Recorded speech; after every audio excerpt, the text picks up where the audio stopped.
안녕하세요. 사람이 살면서 앞날에 대해서는 아무것도 모르는 게 인생이잖아요. 저 역시도 하루하루 흘러가는 인생 속에서 단 한 번도 저의 앞날을 예측하지 못했고, 때로는 기쁜 일, 때로는 슬픈 일일 때도 행복한 일들을 겪으며 그저 평범하게만 살아왔었죠. 근데 제 인생에 있을 거라고는 전혀 예상하지도 생각하지도 심지어는 상상하지도 못했던 일이 닥치게 되었고, 그 길로 모든 걸 다 포기해버리고 싶을 만큼 힘든 시기를 지나 지금은 나름 잘 이겨내고 저의 2명의 자식들과 열심히 살아가고 있는 중입니다. 네, 맞습니다.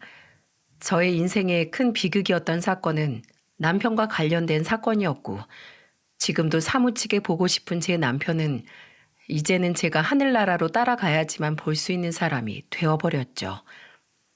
남편과 저는 첫 만남부터 서로를 좋아하진 않았어요. 중학교 동창으로 나름 서로 친한 친구 무리 사이에서 잘 지내고 있는 사이였기에 서로가 이성으로 보인다거나 쭉 호감을 느끼고 있었다거나 하는 등의 설렘은 전혀 없는 사이였죠. 진짜 그냥 단지 동창 친구일 뿐이었어요.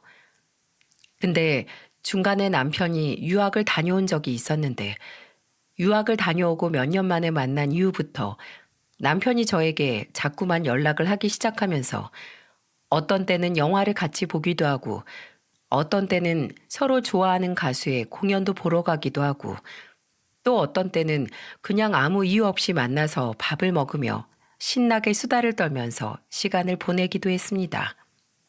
근데 그 모든 시간이 너무 재밌더라고요. 얘랑 나랑 원래 이렇게 잘 맞았었나 싶을 정도로 서로 관심사도 각종 취향도 정말 잘 맞았죠. 결국 그러다가 남편이 먼저 저에게 고백을 했고, 저도 그 고백을 받아들이면서 친구 사이에서 연인 사이로 이어지게 되었어요. 저는 한참 연애를 하다가 문득 궁금해져서 남편에게 물어본 적이 있었답니다.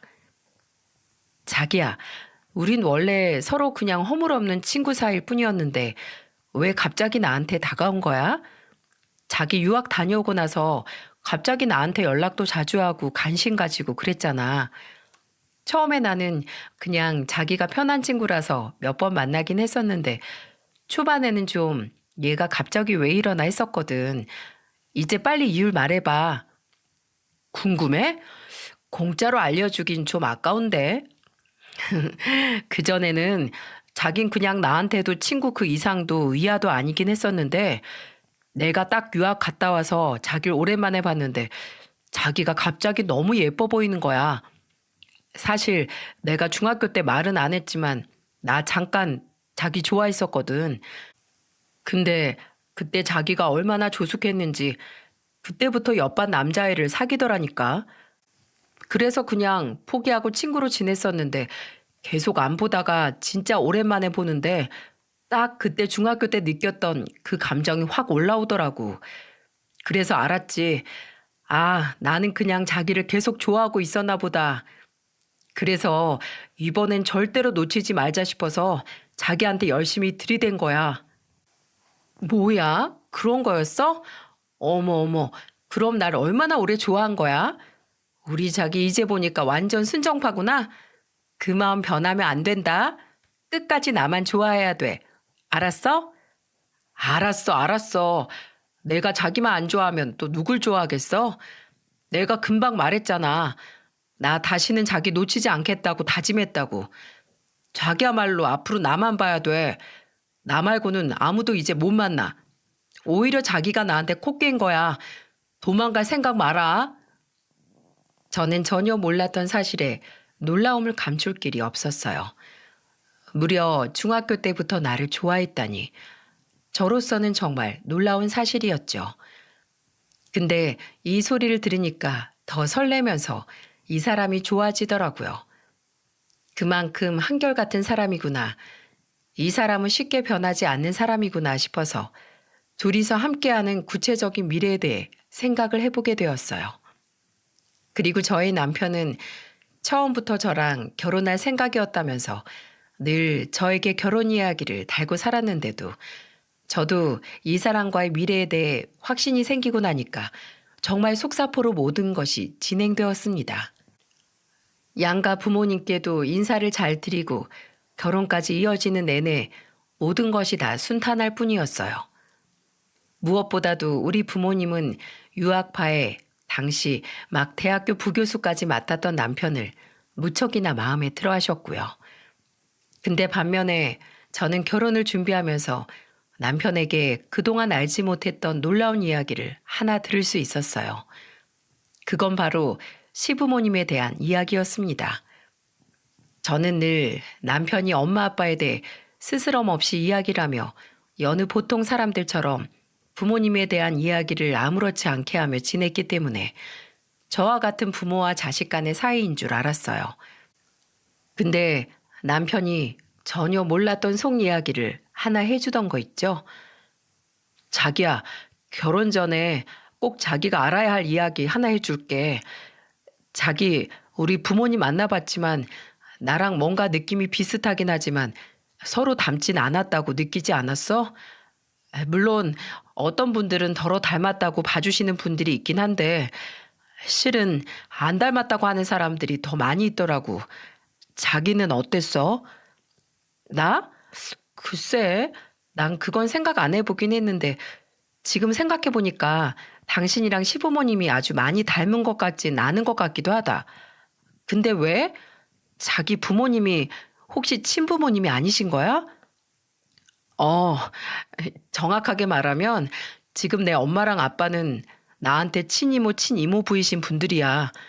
내가 아주 어렸을 때 한 7살쯤이었나? 그때 우리 아빠가 갑작스럽게 세상을 떠나셨어.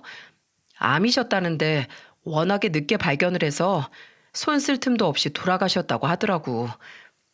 그리고 그 뒤에 우리 친엄마가 아빠가 먼저 간 걸 견디지 못하고 스스로 그 뒤를 따라가셨다고 했어. 그때부터 원래 나는 형제 자매도 없이 그냥 고아가 되어야 했었는데 우리 친엄마의 동생이었던 이모가 혼자가 된 날 걷어서 키워주신 거야. 뭐? 그게 정말이야? 자기도 그렇고 어머님이랑 아버님도 그렇고 전혀 그런 것 같지 않았었는데. 그렇지? 다들 그렇게 얘기해. 진짜 다 이런 얘기하면 다 놀라더라고. 그만큼 우리 이모랑 이모부가 나한테 헌신적으로 하셨어. 그 두 분은 진짜 내 친부모보다도 나한테 잘하셨지. 아마 우리 이모랑 이모부 아니었다면 난 벌써 이 세상 사람이 아니거나 천하 고아로 힘겹게 살아가고 있었을 거야. 아마 자기를 못 만났을지도 모르지. 몰랐어. 아유, 자기 힘들었겠다. 진짜 힘들었겠어. 아니, 난 진짜 하나도 안 힘들었어. 우리 부모님도 좋으신 분이었지만 지금의 내 부모님이 친부모님의 부재가 느껴지지도 않을 만큼 정말 잘해주셨거든. 남편은 그 이야기를 하면서 지난날의 추억들이 막 떠오르는지 한참을 행복한 표정을 지어 보였어요. 그리고는 시부모님과 함께 있던 에피소드를 하나하나 이야기를 해주셨죠. 남편은 워낙에 기억력이 좋은 사람이라 그런지 그 순간의 대화 내용까지도 대부분 기억을 하고 있더라고요. 덕분에 제가 그 이야기를 들으며 엄청난 감동을 받게 되었어요.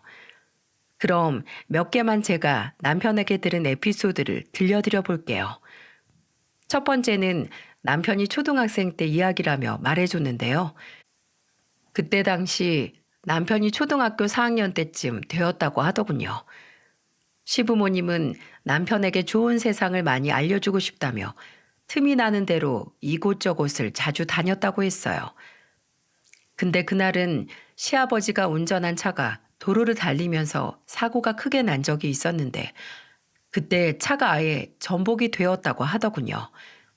다행히 차가 구겨지거나 심하게 전복된 건 아니었지만 그래도 상당히 위험한 상황이었죠. 근데 남편이 정확하게 기억하는 사실은 당시 뒷좌석에는 시어머니와 남편이 같이 앉아 있었는데 시어머니가 차가 전복되는 것과 동시에 남편을 품에 꼭 껴안았다고 하더군요. 생존의 본능이 살아나는 순간에 시어머니는 그 본능이 모성애로 나타나 남편을 감싸하는 거였어요. 그 덕분에 남편은 타박상 하나 입지 않았고 시어머니는 남편을 감싸 안으면서 본인의 등과 어깨 쪽으로 충격을 다 흡수하면서 그쪽이 심하게 다쳤다고 했었어요. 본인이 심한 경우 죽을지도 모르는 상황에서 시어머니는 자신의 목숨은 생각하지도 않고 본인의 조카이자 자식인 남편을 감싸하는 거였습니다. 그러면서 자신은 심하게 다쳐서 꼼짝도 못하면서 남편에게는 이렇게 이야기를 하셨다고 하더군요. 우준아, 네가 무사해서 정말 다행이야. 엄마는 네가 잘못될까 봐 순간 너무 무서웠어. 진짜 순간 눈앞이 깜깜해지는데 내가 눈을 뜬 순간 네가 내 품에 있어서 얼마나 다행이었는지 몰라. 진짜 내가 살아있는 거에 보람을 느꼈다. 내가 네 옆에 있었던 게 정말 천운이었어, 천운. 저는 당시에 이 이야기를 듣는데 시어머니가 정말 대단하신 분이라는 생각이 들었습니다. 지금에서야 제가 우리 자녀들이 있다 보니까 그 모성애가 충분히 이해가 되지만 그래도 내가 과연 내 조카를 위해서 그렇게 목숨까지 바쳐가면서 희생할 수 있을까라는 생각을 해봤을 때 결코 쉽지 않은 이야기였어요. 그리고 이렇게 더 현실을 알게 되니까 그 당시에 느껴졌던 것보다 시어머니가 더 대단하게 느껴졌고요. 그걸 남편도 잘 알고 있었기에 그때 받았던 사랑을 아직까지도 기억하고 있다며 평생 잊을 수 없는 이야기라고 말을 해주었어요. 그것뿐만이 아니었습니다. 시어머니와 시부모님은 남편에 대한 사랑이 정말 각별했는데 시아버지는 늘 남편과 함께 시간을 많이 보내주려고 노력을 하셨었대요.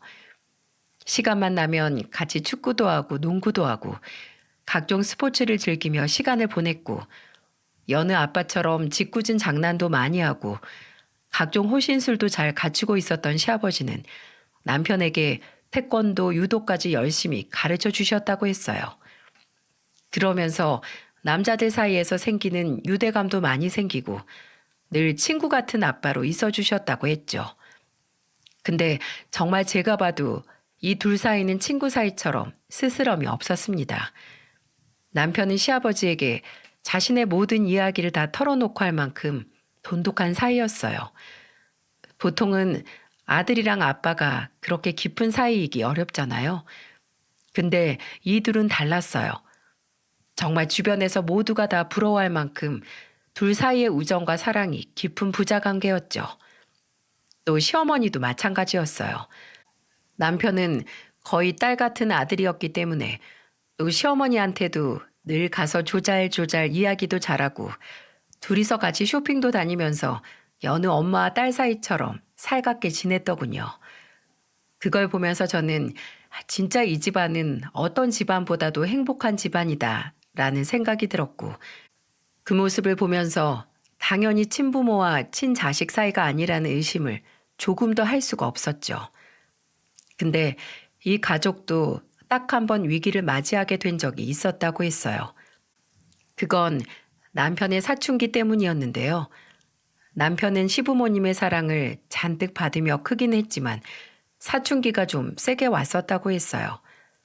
그러면서 이때 방황을 했던 게 사람들이 가끔씩 시부모님과 남편이 닮지 않았다고 하는 이야기를 들으며 한 번씩 이 사이가 친부모와 친자식의 사이가 아니라는 것에 대한 괴로움을 느꼈다고 하더군요. 그러면서 반항이 시작되었다고 했어요. 한창 반항이 심해졌을 때는 남편은 집에도 자주 안 들어가고 집에 들어가더라도 늘 툴툴거리며 시부모님의 말에도 늘 반항만 했었는데 한 번은 진짜 크게 싸웠다고 하던 거 있죠?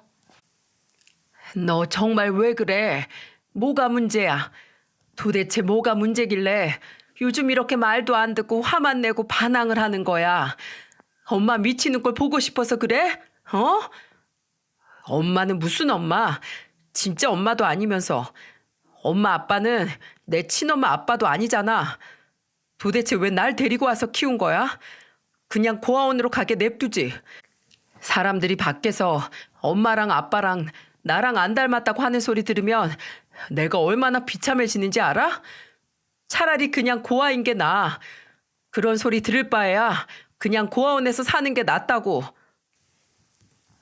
남편은 이렇게까지 심하게 말을 하면서 시어머니에게 상처를 줬다고 했어요. 근데 그 순간 그 이야기를 뒤에서 다 듣고 있던 시아버지가 한 행동이 저에게는 상당한 충격으로 다가왔습니다. 그리고 그건 남편에게도 마찬가지였다며 남편은 그날 이후로 그 반항기를 싹 고쳐버렸다고 할 정도였어요. 시아버지는 이 둘의 대화를 뒤에서 알 수 없는 표정으로 가만히 듣고 있었고 시어머니는 결국에는 남편이 이렇게 심한 말을 하는 걸 들으면서 상처를 크게 받고는 눈물만 주르륵 흘리고 있었다고 했죠. 근데 그 광경을 보던 시아버지가 벼랑간 어디론가 가더니 한 번씩 남편이 말을 듣지 않을 때 사랑의 매 용으로 썼던 회초리를 가지고 왔었다고 하더군요. 시부모님은 사랑도 확실히 훈육도 확실히 하시는 분들이라 한 번씩 사랑의 매도 들었다고 했어요. 근데 갑자기 그걸 들고 오길래 이번에도 자신이 회초리를 맞겠구나 생각을 했었답니다. 하지만 그 예상은 보기 좋게 빗나갔고 오히려 남편은 시아버지의 행동으로 인해 그 자리에서 굳을 수밖에 없었다고 했어요. 자, 이제 보니 내가 내 아들을 잘못 키웠다. 부모의 은혜도 모르는 자식으로 너무나도 잘못 키웠어. 네가 이렇게 된 건 전부 다 내 탓이야. 이렇게 방황하고 반항하고 목숨까지 바쳐가며 널 사랑한 엄마에게 상처를 주는 아들로 키워낸 것은 순전히 내 잘못이다. 그리고 밖에서 우릴 닮지 않았다고 하는 그 소리에 네가 상처를 이만큼이나 받을 만큼 더 충분한 사랑을 주지 못한 내 탓이야. 내 잘못이 정말 크다. 그러니 아들아, 이 회초리로 나를 때려라. 이 일은 네 잘못이 아니야. 내 잘못이지. 그러니 내가 사랑의 매를 맞아야겠지. 내가 훈계를 들어야겠지. 자, 얼른 들어. 시아버진 실제로 그 이야기를 하면서 자신의 종아리를 걷었고 남편의 손에 그 사랑의 매를 쥐어주었다고 했어요. 그리고 시어머니도 덩달아 같이 종아리를 거두셨다고 했죠. 남편은 그 모습을 보면서 어떠한 행동도 할 수 없었다고 했습니다. 그리고 그 순간 자신이 도대체 무슨 짓을 저지른 건가 현실이 보였다고 했고 자신의 눈앞에 있는 두 분의 모습을 보면서 정말 배은망덕한 사람이 자신이었구나라는 걸 느끼게 되었다고 했어요. 그래서 그 손에 들려진 회초리를 바닥에 던져버리고는 그 자리에서 두 분 앞에 무릎을 꿇었다고 했습니다. 아빠, 엄마, 죄송합니다. 제발 그러지 마세요. 다 제 잘못이잖아요. 제가 잘못했어요. 용서해 주세요. 엄마, 아빠는 날 많이 사랑해 주는데 제가 바보 같았어요. 다신 안 그럴게요. 남편은 엉엉 울면서 잘못했다고 싹싹 빌었고 그 모습에 덩달아 눈물을 흘리던 시아버지와 시어머니는 동시에 오셔서 남편을 안아줬다고 했어요.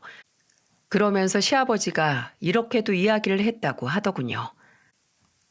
아들아, 넌 누가 뭐라고 해도 내 아들이다. 세상에 단 하나밖에 없는 내 아들이야. 그러니까 그런 말에 상처받지 마라. 세상에는 보이는 게 다가 아닌 부분이 더 많아.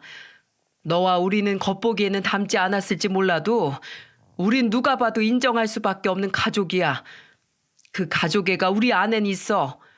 그러니까 그런 말에 더는 상처받지 마. 알았지? 아빠는 우리 아들을 너무너무 사랑해. 이 세상 무엇과도 바꿀 수 없을 만큼 우리 아들을 사랑한다. 남편은 이 이야기를 들은 이후로는 어떤 소리를 들어도 자신이 이 두 분의 아들이라는 정체성을 결코 잊지 않을 수 있었다고 했어요. 그리고 그날 이후로 사춘기도 완벽하게 끝나고 원래 그 사랑스러운 아들로 돌아갔다고 했죠.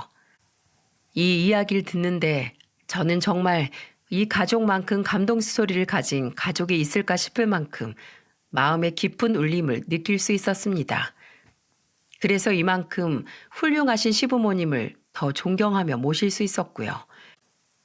저희 시부모님은 제가 결혼 생활을 하면서 겪어볼수록 남편에게 들었던 것보다도 훨씬 더 대단하시고 좋으신 분들이었어요. 두 분은 전국에서도 찾아오고 TV에서도 촬영을 해갈 만큼 유명한 식당을 운영하고 계셨는데 양대창이나 곱창, 대창이 유명한 곳으로 유튜브 먹방 찍는 사람들도 한 번씩 왔다 가는 그런 곳이었죠. 그렇기 때문에 장사가 아주 잘 되었어요. 한창 시간에는 줄을 서서 먹어야 할 만큼 인기가 많은 곳인지라 저희 시부모님은 돈도 꽤나 잘 버셨습니다. 근데 두 분은 열심히 일해서 번 돈을 본인들에게 쓰지 않으셨어요. 꼭 남을 위해 쓰시는 분들이셨죠. 한 달에 한 번씩 어린 아이들이나 여러 단체에 후원금을 보내고 일주일에 한 번씩은 무료 급식도 하실 만큼 남을 위해 희생을 하며 지내셨습니다. 그러면서도 가족들한테 역시 소홀하지 않으셨고요.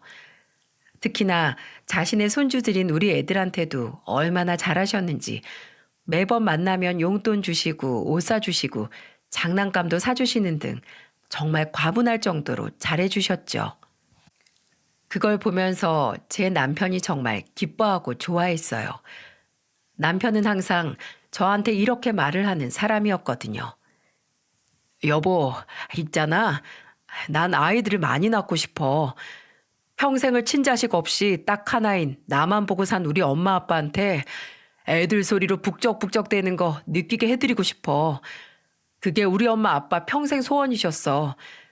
내 밑으로 동생들 잔뜩 낳아서 나랑 동생들 떠들면서 노는 소리로 시끄러운 거 들으며 살고 싶어 하셨는데 그게 전혀 안 됐었지. 우리 엄마 아빠가 애들을 진짜 좋아하시거든. 그래서 다른 후원도 그렇지만 애들 있는 단체에 기부금을 제일 많이 내셨던 거야. 거기에 돈이 없어 공부를 마음껏 못하는 애들한테는 더더욱 잘하셨던 거고.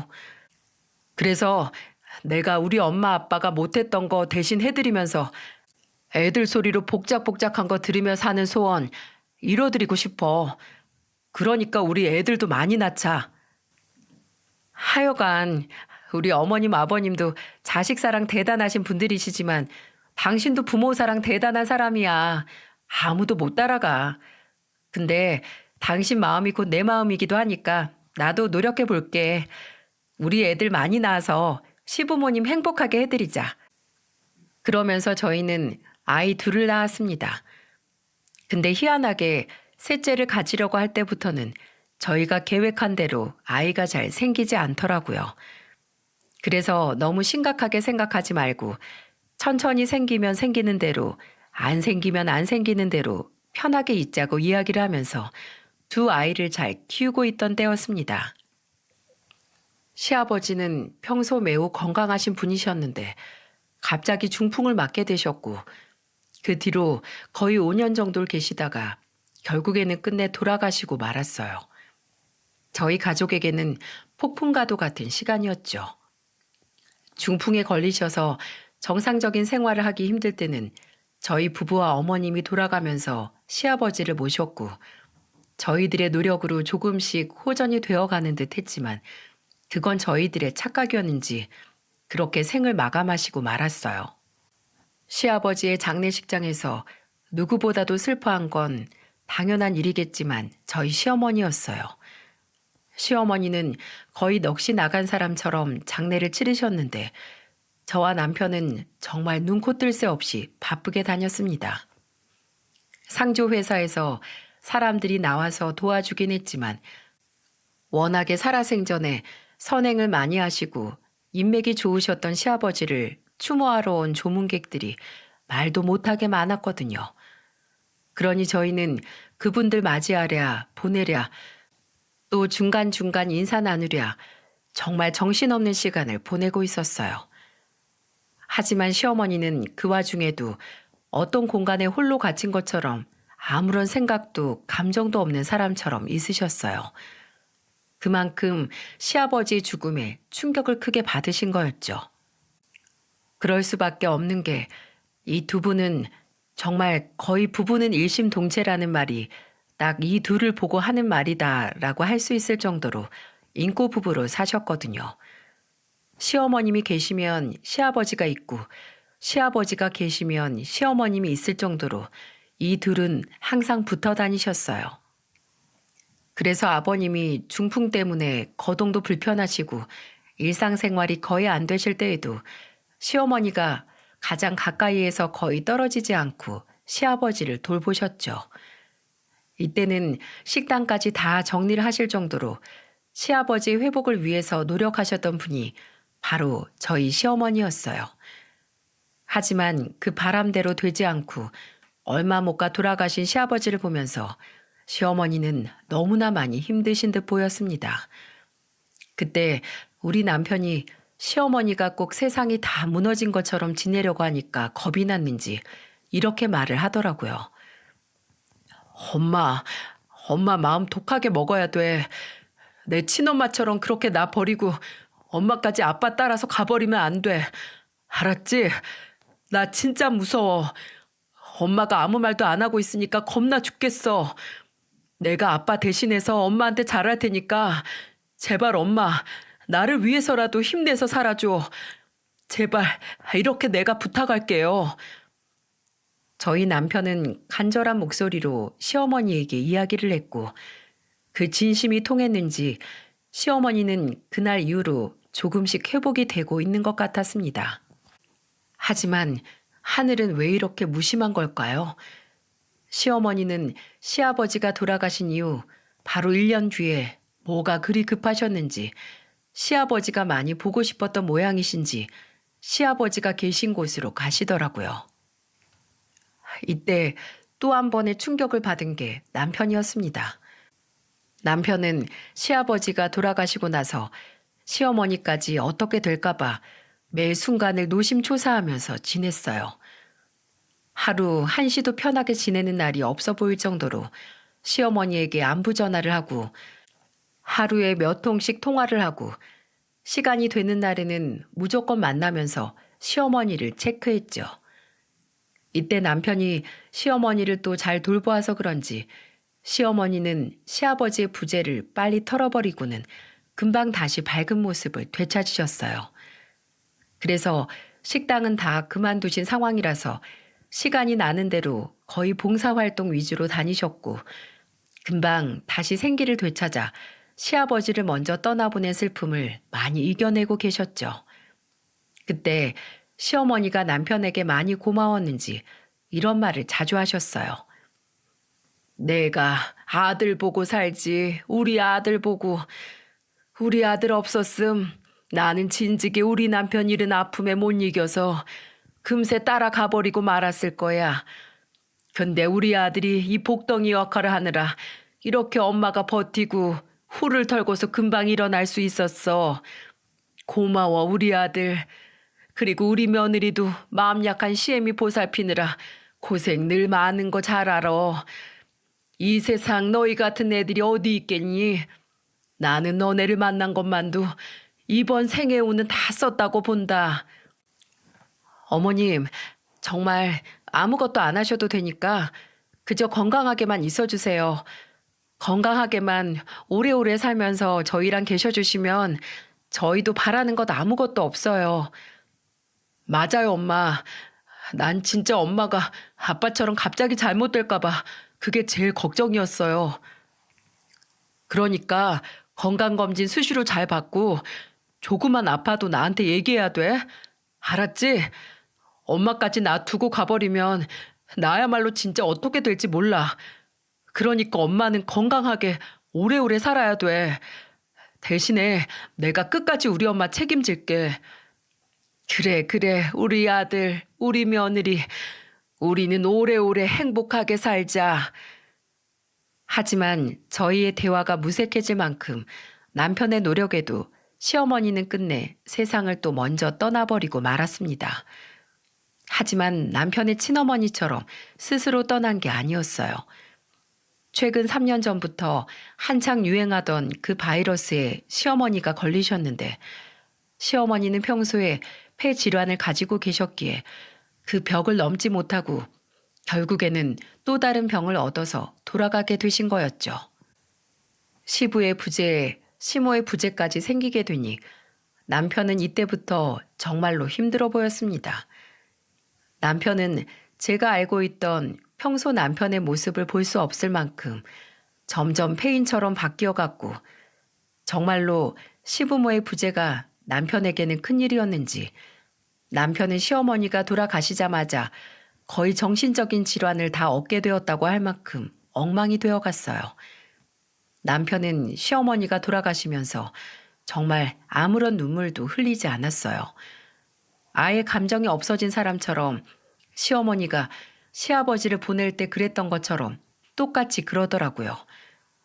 하지만 제가 봤을 때 남편의 상태는 시어머니보다도 더 심각해 보였습니다. 저는 남편이 장례식장에서도 눈물 한 방울 흘리지 않고 시어머니를 시아버지가 계시는 선산에 묻어드리는 그 순간에도 눈물을 흘리지 않더라고요. 하지만 가슴이 뻥 뚫린 사람처럼 아무런 감정도 없는 사람처럼 있었어요. 그 모습을 보면서 제일 많이 불안해했던 게 바로 저였습니다. 우리 가족의 가장인 남편이 갑자기 감정이 없는 사람처럼 웃지도 않고 그냥 공허하게 지내는 걸 보면서 저는 이대로는 안 되겠다 싶어서 남편을 데리고 정신과에도 가봤었어요. 역시나 남편은 우울증이었고 남편의 우울증은 시간이 지날수록 더 좋아지기는커녕 점점 더 악화되기 시작했습니다. 급기야는 남편은 사람들을 만나기 두려워하는 대인기피증에 수면 장애에 정말 온갖 정신질환을 다 가지고 와서 겪더라고요. 한 번은 남편의 우울증이 너무 심해서 제가 막 남편을 흔들어대면서 애원을 했던 때도 있었어요. 여보, 당신 정말 왜 이래? 나랑 우리 애들 생각은 안 해? 당신 원래 이렇게 이기적인 사람이었어? 제발 정신 똑바로 차리고 이제 좀 슬픔을 다 이겨내야 할 거 아니야. 남편은 저의 말에 뭔가 느껴진 바가 있었는지 늘 초점 없던 눈에 점점 초점이 생기더니 그제서야 눈물을 마구 흘리며 지금까지 한 번도 시어머니의 죽음에 대해서 아무런 언급도 안 하던 사람이 언급을 하기 시작했어요. 여보, 나 정말 힘들어. 나 진짜 너무너무 힘들어. 어떻게 이럴 수가 있어? 어떻게 나한테 이런 일이 일어날 수가 있는 거냐고. 내 친부모에 부족해서 이젠 날 걷어준 이모부까지 일찍 돌아가시면 난 앞으로 어떻게 살아가야 하는 거야? 나는 대체 앞으로 누굴 바라보면서 살아가야 하는 거냐고. 정신 차려 이 자식아. 나랑 애들이 있는데 왜 그딴 약한 소리를 하는 거야? 나랑 애들은 보이지도 않는 거야? 매일같이 아빠 찾아대며 우는 우리 애들이랑 당신 하나 바라보고 사는 나는 보이지도 않는 거냐고. 왜 이렇게 사람이 이기적이야? 어떻게 사람이 이렇게 무책임해? 미안해 여보. 내가 진짜 어떻게 됐었나 봐. 아빠에 이어서 엄마까지 돌아가시고 나니까 진짜 멘탈이 안 잡아져. 당신도 알잖아. 우리 부모님이 나한테 어떤 존재인지. 이 거대한 존재가 둘 다 한꺼번에 사라지니까 나 정말 어떻게 해야 할지 모르겠어. 남편은 정말로 괴롭고 힘들었는지 부교수로 일하던 일까지 잠깐 쉬면서 정신적으로 회복을 하기 위해 노력을 하기 시작했어요. 저는 그 옆에서 남편이 빠르게 회복을 할 수 있도록 다방면으로 도와나갔죠. 이때는 거의 제가 가장이나 다름없었습니다. 남편은 마음의 병이 심해서 어떤 일도 할 수 없는 상황이었고 저는 애들도 케어하고 남편도 케어하면서 직장까지 계속 다녀야 했기에 정말 몸이 10개라도 부족한 심적으로도 육적으로도 힘든 시간을 보내야만 했죠. 하지만 남편의 증상은 점점 더 좋아지기는커녕 심각해지고 있었어요. 물론 조금씩 일상을 보내는 일이 좀 나아지긴 했지만 한 번씩 이상한 헛소리를 하더라고요. 한 번은 밥을 같이 먹고 있는데 남편이 이런 말을 혼자서 하기에 저는 거의 경악을 할 뻔했어요. 엄마, 아빠, 얼른 먼저 먹어. 아빠가 옛날에 어른들이 먼저 먹고 난 다음에 수저 뜨는 거라고 했잖아. 나 기다릴 거야. 저는 갑자기 생뚱맞은 소리를 하는 남편을 보면서 덜컥 겁이 나서 물었습니다. 여보, 지금 뭐라고 했어? 왜 갑자기 어머님, 아버님 얘기가 나와? 지금 꼭 앞에 계시는 것처럼 얘기하는 거야, 왜? 어? 아, 미안, 여보. 미안해. 순간 내가 두 분이 내 앞에 계시는 줄 알았네. 실은 지금 잠깐 엄마 아빠 생각 중이었는데 나도 모르게 앞에 진짜 계신다고 생각했나 봐. 미안해. 얼른 먹자. 저는 점점 더 상태가 심각해지는 남편을 보면서 어떻게 고쳐줘야 하나 정말 고민을 많이 했어요. 그래서 아예 정신과를 꾸준히 다니게 하면서 치료를 받게 했지만 결코 남편의 상황은 좋아지지가 않았습니다. 급기야는 또 이런 적도 있었어요. 밤에 야심한 시각에 잠을 자다가 옆자리가 허전한 것 같아서 뭐지 싶어서 일어났는데 거실 쪽에서 이상한 소리가 들리더라고요. 저는 그 소리가 무슨 소리인가 싶어서 얼른 나가봤고 그 소리의 출처를 보고는 저는 그 자리에서 충격을 받아 주저앉을 수밖에 없었죠.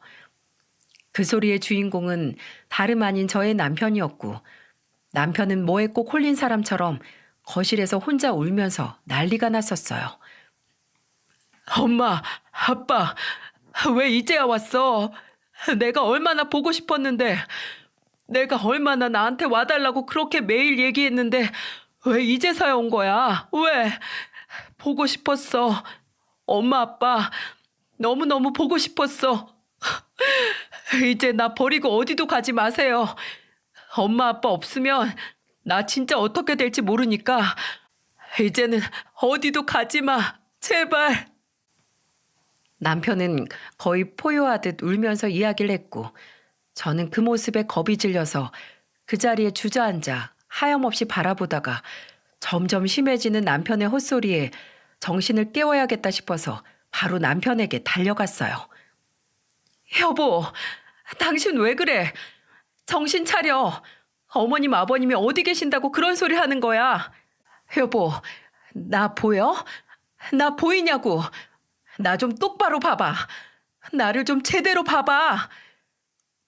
저는 정신을 못 차리고 계속 울고 있는 남편에게 급기야는 남편의 뺨을 때리고 그것도 안 되니 찬물까지 가지고 와서 남편에게 부어버렸어요. 그랬더니 그제서야 남편이 정신을 화들짝 차리면서 저한테 말을 하더군요. 여보, 뭐지? 왜 이래? 무슨 일이야? 뭐? 당신이야말로 왜 이래 정말? 지금까지 헛소리 하던 거 기억 안 나? 막 울면서 어머님 아버님한테 얘기하듯이 그랬잖아. 뭐? 내가? 미안, 몰랐어. 미안해 여보. 많이 놀랐지? 얼른 들어가서 자자. 남편은 정말 심각한 몽유병 증상에 정신적 질환을 이 정도로 심각하게 겪고 있었고 저는 하루가 멀다 하고 심각해져 가는 남편의 모습을 보면서 절망스러움을 느낄 수밖에 없었어요. 근데 그런 남편을 보면서 우리 애들도 느껴진 바가 있었는지 저희 첫째가 어느 날은 남편의 옷깃을 잡아 흔들면서 말을 하더라고요. 아빠 무서워. 아빠 왜 그래? 아빠 이제 그만해. 첫째는 울면서 남편에게 더 이상 그만하라며 이제 더 무서운 아빠가 되지 말라면서 울면서 애원하듯 이야기를 했어요.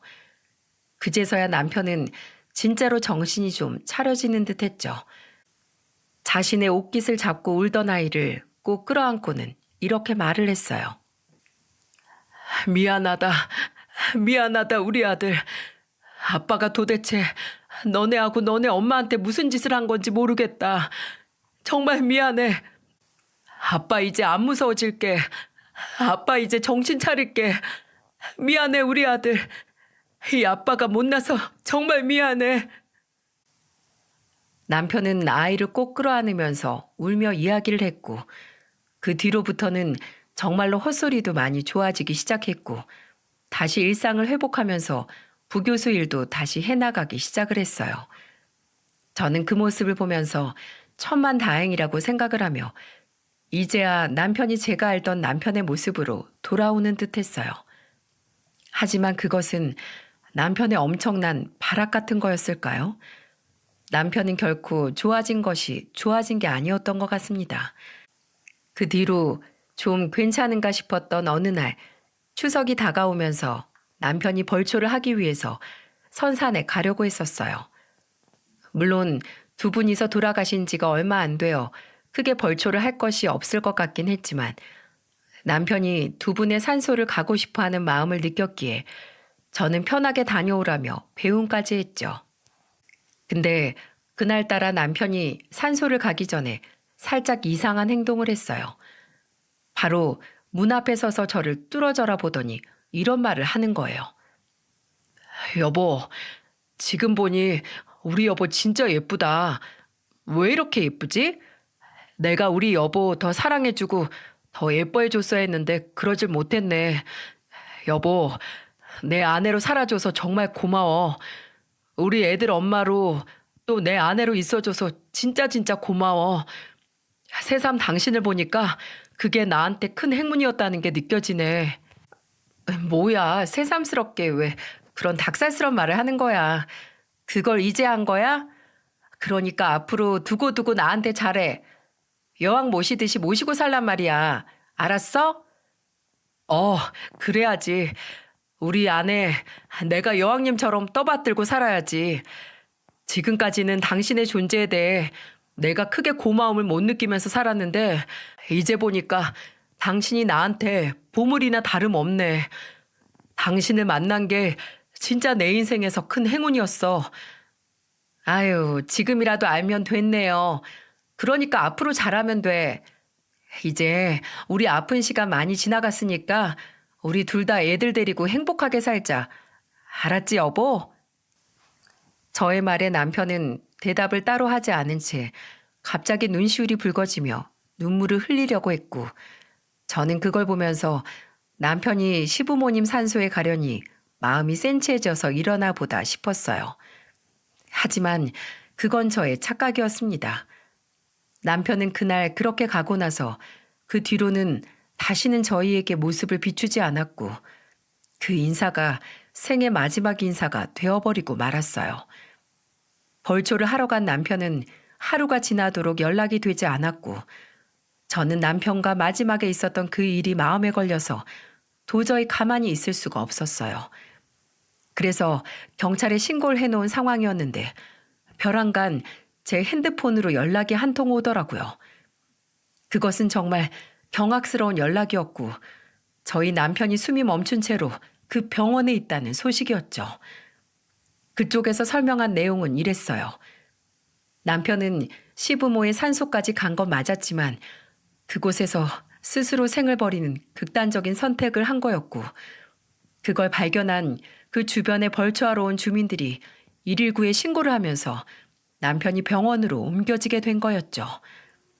남편은 외상도 하나도 없고 바로 옆에는 유서가 있었기에 누가 봐도 스스로 삶을 버린 게 분명했습니다.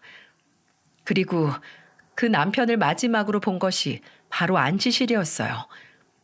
저는 정말 너무나 큰 절망을 느꼈고 제 인생 3번째 장례를 그것도 남편의 장례로 치르게 되었습니다. 역시나 남편의 장례식장에도 사람들은 많이 찾아왔어요. 남편도 평소에 시부모님을 따라서 힘든 학생들을 돕던 사람이었기에 학생들이 많이 오고 주변 사람들이 많이 오더라고요. 저는 아이들을 위해서라도 정신을 놓지 않으려고 애를 썼고 그렇게 남편을 시부모님이 계시는 선산에 같이 있게 해준 뒤 남편의 친구로부터 놀라운 사실을 하나 듣게 되었어요. 그 친구는 저도 익히 잘 알고 있는 친구였어요. 같은 동창에 남편과는 중학교 때부터 단짝으로 지내면서 서로의 결혼식에 사회를 봐줄 만큼 각별한 사이였죠. 근데 그 둘이 남편이 벌초를 하러 가기 전날에도 만났었다고 하더군요. 그러면서 그때 남편이 그 친구에게 이런 소리를 했다고 했었어요. 야, 건호야, 내가 부탁 하나만 해도 되냐? 뭐, 무슨 부탁인데 이렇게 각을 잡고 이야기를 해? 혹시 돈 부탁이야? 야, 말만 해.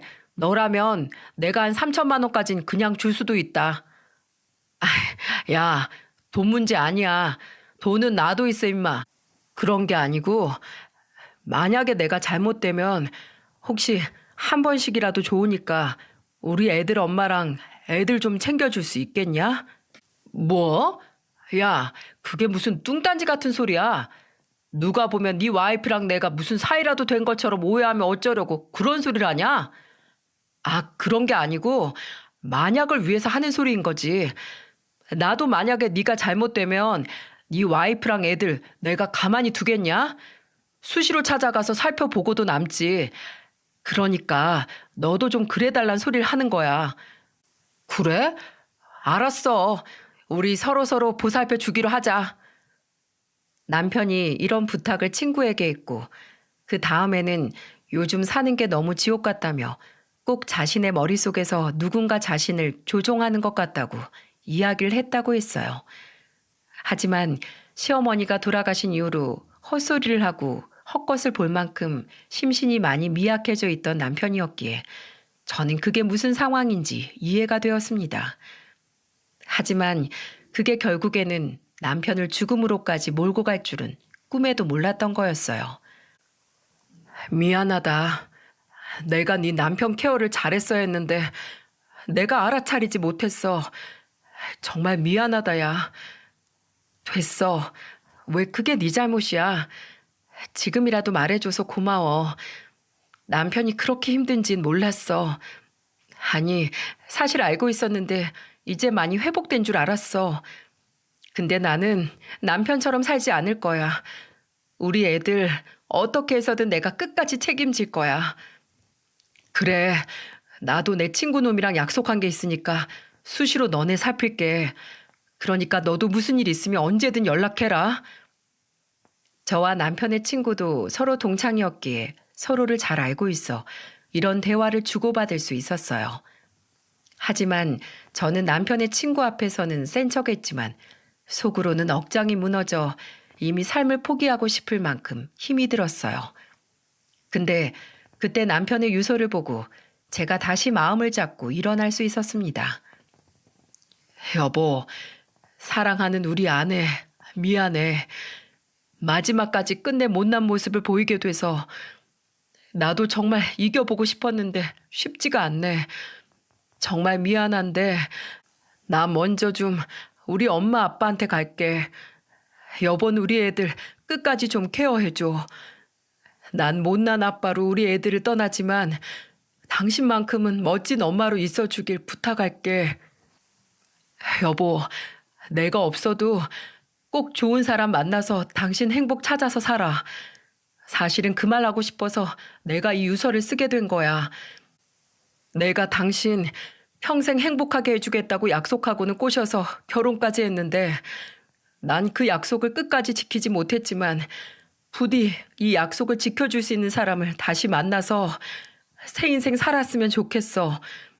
그리고 이왕이면 그 사람이 우리 이모, 이모부가 그랬던 것처럼 우리 애들을 친자식처럼 키워주면 더 좋겠다. 그치? 여보, 내가 못난 남편이라서 미안하고 내가 먼저 가서 기다리고 있을 테니까 나 있는 곳으로 당신은 천천히 와. 더 행복한 삶을 누리다가 와. 그럼 그때 우리 다시 만나서 진짜 행복하게 살아보자. 알았지?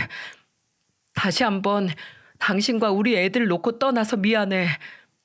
지금 이 순간에도 우리 애들이 너무너무 보고 싶고 당신 목소리 한 번만이라도 더 듣고 싶다.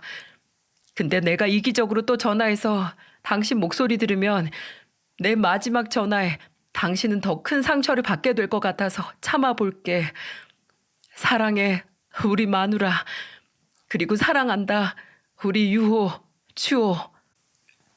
남편의 유서를 읽으며 저는 그 유서가 남편이라도 된 듯 꼭 껴안고는 펑펑 울었습니다.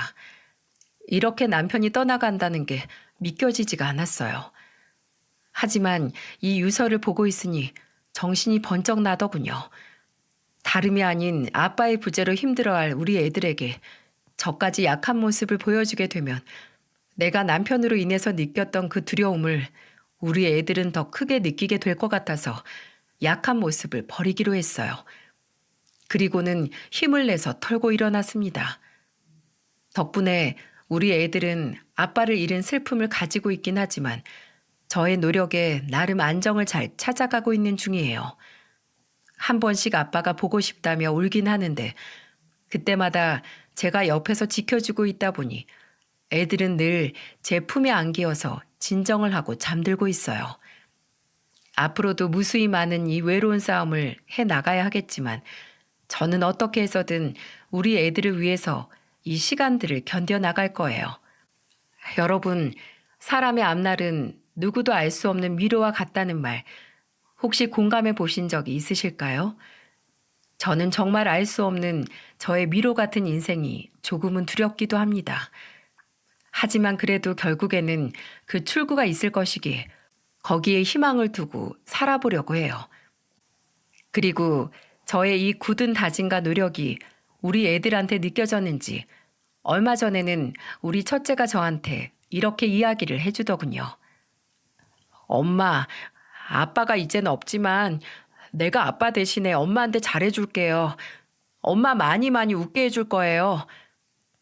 저는 이 말을 들으며 또 우리 첫째를 껴안고는 한참 울었네요. 여보, 혹시 지금 이 사연 듣고 있어? 그곳에서는 부모님과 행복해? 당신 거기에서 꼭 잘 지켜보고 있어줘. 그리고 우리를 지켜줘. 나는 여기에서 열심히 우리 애들을 위해서 살아볼 거야. 우리 각자 자리에서 잘 살다가 꼭 다시 만나자. 사랑하고 보고 싶다.